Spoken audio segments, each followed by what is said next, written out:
Gonna be honest, that was unexpected.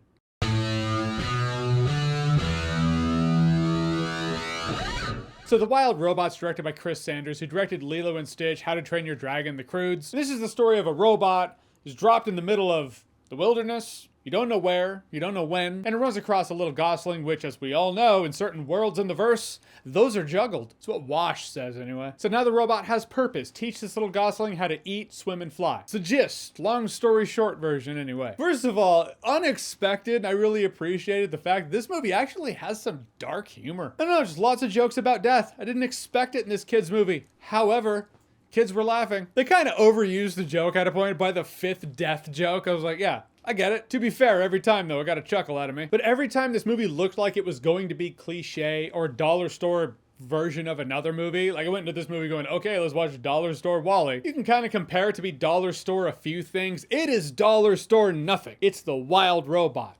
And it's awesome. I thought the cast did a great job too, because usually I can hear the cast. Though Bill Nye in the movie, I was like, well, I know that voice. I could not tell that Lupita Nyong'o played Roz the robot or Pedro Pascal as Fink.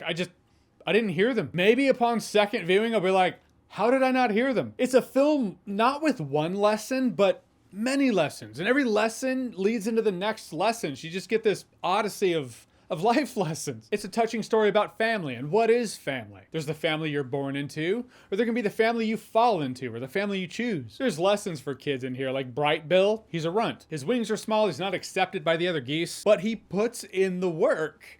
That's important. Why did I sound like Christopher Walken just then? He puts in the work. Longneck, the mentor, that's another thing. I remember the names of the characters. That's important. I suck with names. But he was like, make sure he flies 24/7. Don't let his feet touch the ground. At a point, he's flying with rocks so he can actually strengthen his wings more. Important lessons about how life's not going to hand it to you. You got to work for it. So when it comes to that perspective of Bright Bill, it is a coming of age story. It's about finding your way and forging your path, or forging your way and finding your path.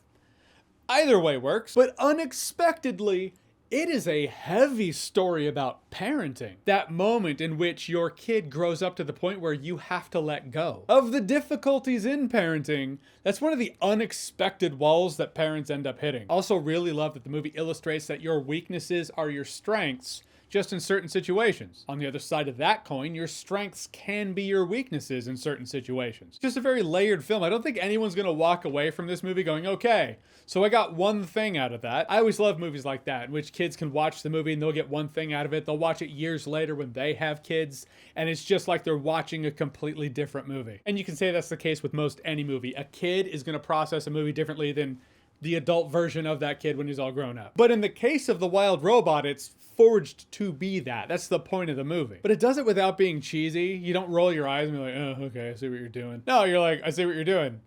I really appreciate it. Because, man, holding back those tears was all the effort. That's gonna be the toughest part in this movie. All the parents who are gonna be like, don't cry, don't cry, don't cry, don't cry, don't cry. It's emotional. It hits the feels. Not because it's sad necessarily.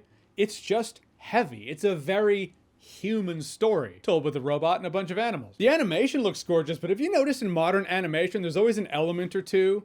It almost looks incomplete and is passed off as, well, stylistically, it's designed to be like that. Sometimes that's how this movie looked, and it usually has to do with animal fur. Not that it's bad with CGI, it's easy to see, okay, there's a gradient between animated and photorealistic, and we're supposed to follow that. But you don't always have to. You can go a stylistic route that just feels different. And this movie looked great. The animation was smooth, it was slapstick fast when it needed to be. The colors popped, they were vibrant, had good contrast. Is it another piece of entertainment in which it's like, hey, AI is good?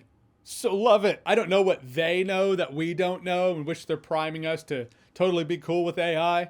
Like it's already become self-aware and they're like, we just should be nice to it. It deals with AI. This movie doesn't feel like it was written by AI. So we've seen a lot of that. And it's trash. And as the last act of this movie leans into now we're watching an action film, I mean, it's entertaining. It's for the sake of entertainment. However, when that was going down, I don't feel the movie lost the lessons that were leading up to it. But the family story and the training montages leading up to it is actually what I enjoyed most about it. In the end, yeah, I was really impressed with this one. It's the rare case of an animation that's made for kids and adults. If for nothing else, I mean, because I'm an adult, I feel like it was made for adults, but adults can take their kids to it, and the kids are entertained too. I don't think I've given one of these to a new movie this year, but you know, better late than never. The Wild Robot is Awesome-tacular.